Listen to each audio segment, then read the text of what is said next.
Hey there, it's Tankerl, and today I have a T-Mobile G2 or HTC Desire Z to unbox, and I'm very excited about this. This is a phone I've been looking forward to for a while. So let's do this. Let's get started.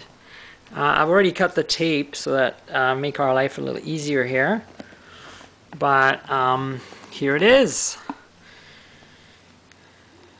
the HTC Desire Z / T-Mobile G2, and I'm going to just take it out and show it to you a little closer and personal. There it is.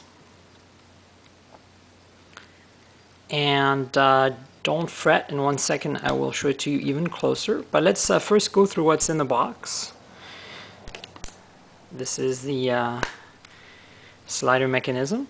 So in the box we have a little plastic paper divider, and inside of it there is the manuals. It seems to be pretty commonplace nowadays. So let's see what we got in here. We have a getting started guide,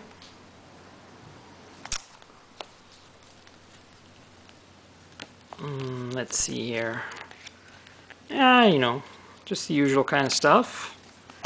We have terms and condition, return policy, limited warranty, mostly legalese.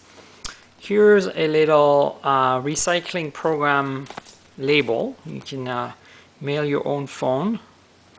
And then here's a SIM card they provided. I'm already a T-Mobile customer, so I don't really need to do this. I'm going to slip my card from my Nexus One into the G2. So, and the rest of the stuff in the box is pretty straightforward.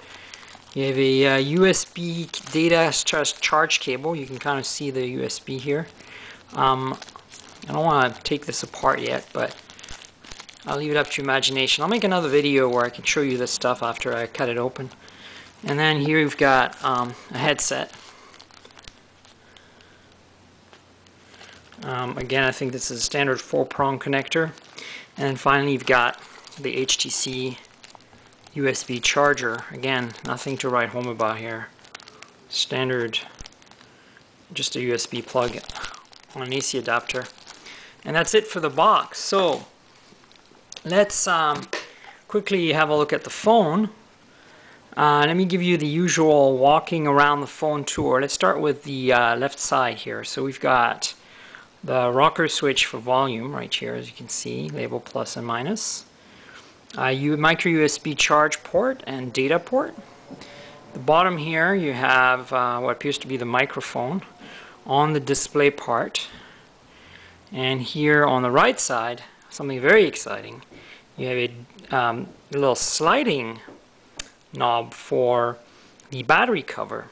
I'll show you that in a second. And then above it is a dual detent 2-stage camera button, and that's very exciting. I think every phone should come with one, and I'm glad that they've maintained that.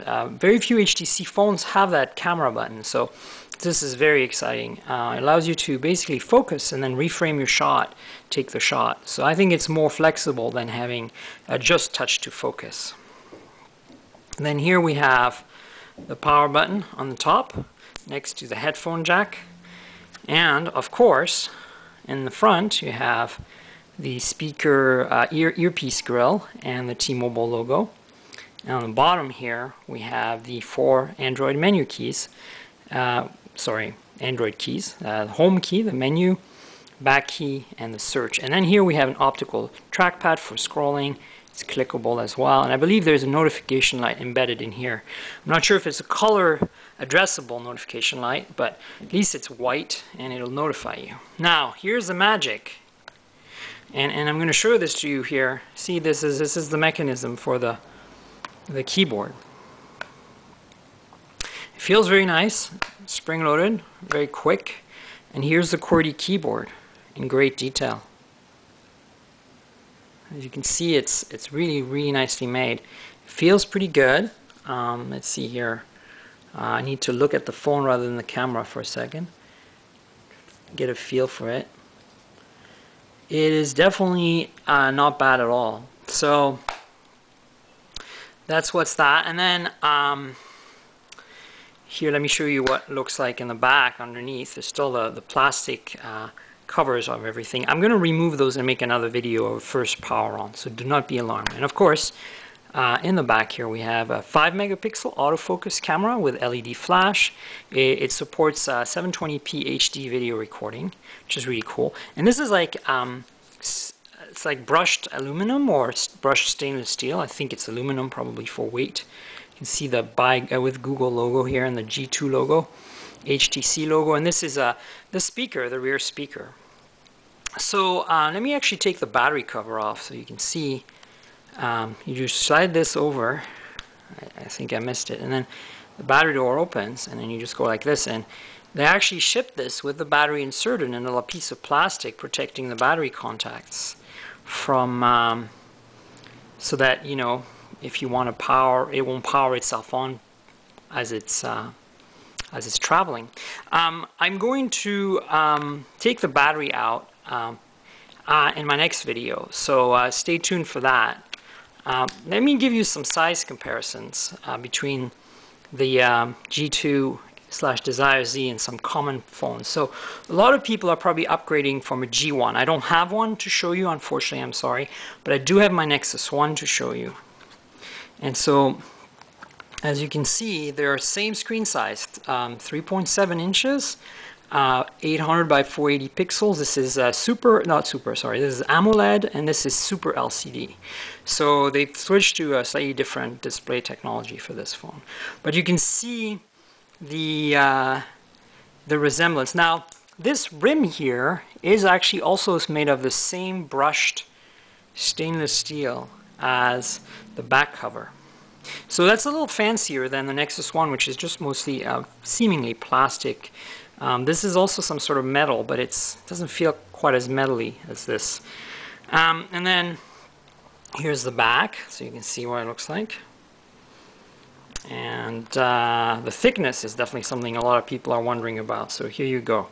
As you can see, the G2 is not that much thicker. I mean, it's a little thicker and noticeably a little heavier, but it's not really that significantly crazier than carrying around a Nexus One. So this is my current main phone, and I'm going to switch the SIM over from this phone to this phone, and then make another video where I do a first power on. So I've got a few other phones to compare to. I'm going to do this in pairs, or triplets as it were. So here's the iPhone 4, and here is the Samsung Galaxy S Vibrant, which is a device from T-Mobile. So these are some of the other choices you have. They're not QWERTY keyboard, but you can see the difference in size. Let me just hold this up properly. There you go. So 3.7, 3.5, and 4 inches are the display sizes on these. These two don't have keyboards. The G2 does. And then on the back looks like that.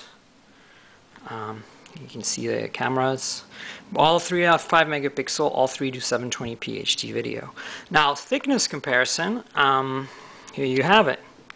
You can see that the iPhone is quite a bit thinner, but the Galaxy S is about the same as the iPhone, other than the little bump at the bottom. So it gives you an idea of size difference. Now let's do another couple of comparisons. The large screen devices. Here's the Evo 4G with Sprint, which is an HTC phone, and the Motorola Droid X with Verizon. These are also slates. But let me lift them up so you can get a feel for the size of the display difference. 3.7, 4.3, and 4.3. And as you can see, that's quite the difference in size. Now, the back. Here we have it. Again, you can see that this is a much larger this phone for sure. And then the thickness comparison here. We have the G2 at the bottom, the Evo in the middle, the Droid X on top, and other than the bump on the Droid X, the Droid X is the thinnest. The Evo 4G here is quite close in thickness, actually, to the G2. It's surprising. So that's pretty interesting. Now, I've got two more to compare to, and I think those are really interesting because they also have a keyboard. The Droid 2 from Motorola on Verizon, and the Epic 4G from Samsung. It's a Galaxy S as well, but with a keyboard for Sprint. So, again, let me lift them up for you. See if I can do this, so you can compare the screen sizes. 3.7, 3.74 inches again, and turn them over and see what the back looks like. But I'm also going to compare the keyboards for you. So this is what they're like. Now let's look at the thickness. So remember, these have slide out keyboards, so now there's a little more of a fair comparison. And as you can see, it looks like the G2 is maybe a smidgen thicker than the Droid 2, but not much. And it's about the same thickness. Actually, I think the Epic is thicker than the G2. Now, I'm going to compare the keyboards. I'm going to do them one by one. So, again, here's the G2, and here is the Droid 2. As you can see, both of them have 4 rows and have the keys that are not in a row and column. They're staggered. So here I'll give you a macro shot, get a feel for things. And then let's do that with the Epic now. So here's the Epic 4G and the Droid 2. And as you can see here, this is a 5-row keyboard. There's 4 rows, and this is not staggered. These are in row and column like in a matrix. And here are the keys, so you can get a better feel for the size and shape of them. So that's essentially where we're at with the G2. It feels really well made. It's a beautiful phone. Some people were having problems with the this happening when you hold it upside down, but mine seems to stay pretty good together when upside down. So I kind of have to force it to hang like that, like some people are experiencing. So I don't think I have this hinge spring loading issue that some people are having. I still have to turn it on and find out if I have the memory issue. Some people have reported that instead of 4 gigs of built-in memory, it's only showing up as a 2 gig amount of memory. So anyway, I should wrap this up. This is the T-Mobile G2/HTC Desire Z. I hope you enjoyed this unboxing video. Stay tuned for my first power on video. Cheers.